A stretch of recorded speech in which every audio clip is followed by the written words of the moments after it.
Telangana government has announced for a red alert.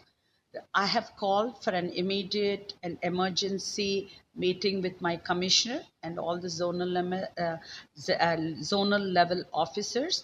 We had a meeting, and I have strictly given instructions to all the officers that we should not see any human loss.